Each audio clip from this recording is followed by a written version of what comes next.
আপনি তো আপনি চিল্লা বাংলা বল বলতে বলে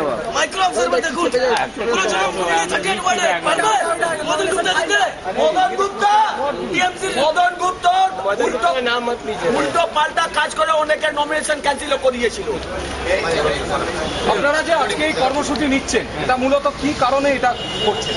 এটা আমার দেখুন এই যে লিস্ট বিজেপি অফিস থেকে যেটা করা হয়েছিল ওখানে 38 নম্বর ওয়ার্ড থেকে প্রথম লিস্টে আমার নাম বিশাল জয়সওয়াল এরা ঘোষিত করেছিল। এবার হওয়ার পরে আমাকে এরা ফর্ম এক্সট্রা 2 দিল। আমি ওটাকে শনিবারে আমি 21 তারিখে আমি নমিনেশন করলাম। এটা আমার নমিনেশনের কাগজ, এটা আমি নমিনেশন করে এসেছি। করার পরে এরা অ্যানেক্সার 2 আমাকে দিয়েছে, ওটাও জমা দিয়ে দিয়েছি। আর এরা অ্যানেক্সার 1ও জমা দিয়ে দিয়েছিল। আমি এটাই খবর পেয়েছিলাম। তারপরে আজকে আমি হঠাৎ বাংলা পেপারে দেখি যে আমার নাম সরিয়ে মদনলাল গুপ্তাকে দেওয়া হচ্ছে। আমি এসে এখন রাহুল সিনহা প্রেসিডেন্টের সঙ্গে কথা বললাম। উনি আমাকে খালি একটা এক্সকিউজ দিল যে আমরা শনিবারও ওনাকে দিয়ে দিয়েছিলাম। আপনি কি করে দিলেন? আপনি যখন আমাকে দিয়েছিলেন সব জায়গায় আপনি আমার নাম অ্যানাউন্স করেছিলেন, আপনি কি করে দিলেন? না, আপনার জেলা প্রেসিডেন্ট বলে যে দিয়ে দিতে। আমি বললাম জেলা প্রেসিডেন্টকে আমি জিজ্ঞেস করেছি, উনি বলেন আমি এরকম কোনো কথা বলিনি। ওই বলে ডাকো ওনাকে, আমি ওনাকে ডাকতে পাঠিয়েছি। জেলা প্রেসিডেন্ট কিষান জাওয়ার এখনই আসছেন আর আপনি কথা বলবেন। আইনি আমাকে বলছেন যে এখন কিছু করার নেই, তীর কামান থেকে বেরিয়ে গেছে। এটা কি মানে হলো? একজনকে যখন ইলেকশন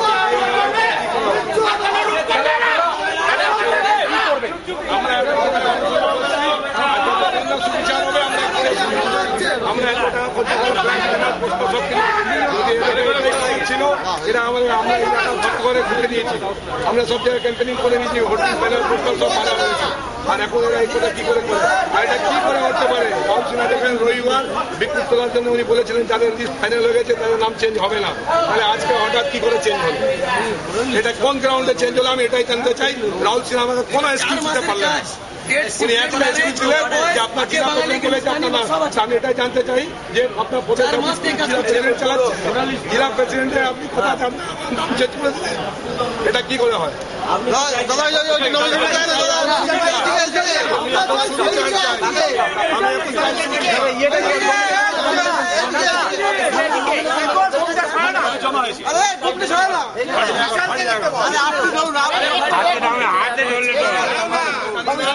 হাতে ধরলে এটা কি করে নমিনেশন করার পরে জমা করার পরে যেখানে রাহুল সিনহা নিজে বলেছিলেন তাহলে কি এরা পয়সা খেয়েছে? স্টেট অফিস পয়সাকে আচলে চেঞ্জ করেছে।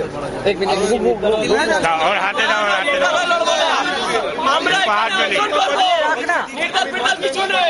আমরা ভাজপাকে একটু নিচু করে হাতটা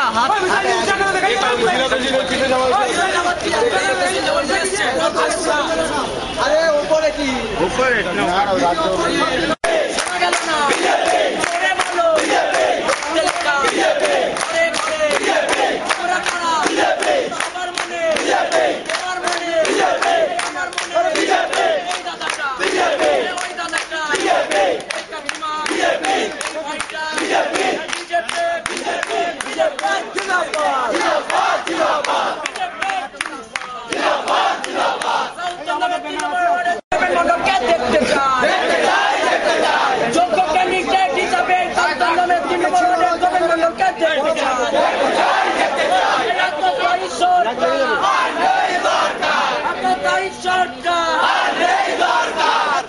তৃণমূলের সরকার